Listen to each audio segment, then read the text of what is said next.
Hi friends, இந்த வீடியோவில் வந்து நம்ம என்ன பார்க்க போகிறோம் அப்படின்னு கேட்டிங்கன்னா, இப்போ வந்து நம்மளோட தமிழ் சினிமாவில் வந்து நடிகை ஜான்வி கபூர் வந்து இப்போ வந்து என்ட்ரி கொடுக்க போகிறாங்க அப்படின்றது இப்போ வந்து ஒரு அஃபிஷியலான நியூஸ் வந்திருக்குங்க. இந்த ஒரு விஷயம் தான் ரசிகர் மத்தியில் ரொம்ப ரொம்ப ட்ரெண்டிங்காக போயிட்டுருக்கு. ஸோ அதை பற்றி அந்த வீடியோ நம்ம டீட்டெயிலாக பேச போகிறோம்.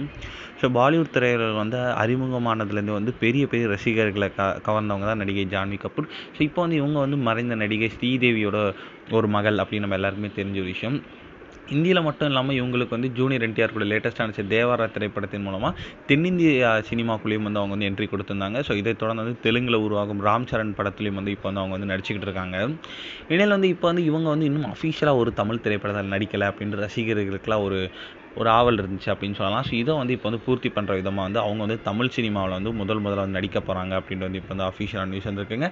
அதாவது இன்னும் கொஞ்சம் நாட்களில் வந்து அவங்க தமிழ் சினிமாவில் ஒரு தமிழ் படத்தில் நடிக்க போகிறாங்களாம். ஸோ அதாவது நம்மளோட ரஞ்சித்தோட இயக்கத்தில் வந்து அவங்க வந்து ஒரு ஹீரோயினாக வந்து நடிக்க போகிறாங்க அப்படின்னு இப்போ இந்த நியூஸ் கிடச்சிருக்குங்க. அதாவது ரஞ்சித்தோட இயக்கத்தில் அட்டகத்தி தினேஷ் ஹீரோவை வச்சு இப்போ வந்து அவங்க வந்து புது படம் பண்ண போகிறாங்களாம். ஸோ அந்த ஒரு திரைப்படத்தில் ஜான்வி கபூர் வந்து ஹீரோயினாக பண்ணுறாங்க அப்படின்றது இப்போ வந்து அஃபிஷியலான நியூஸ் கிடச்சிருக்கு. இந்த ஒரு விஷயம் ரசிகர் மத்தியில் ரொம்ப ரொம்ப ட்ரெண்டிங்காக போய்ட்டு இருக்கு அப்படின்னு சொல்லலாம்.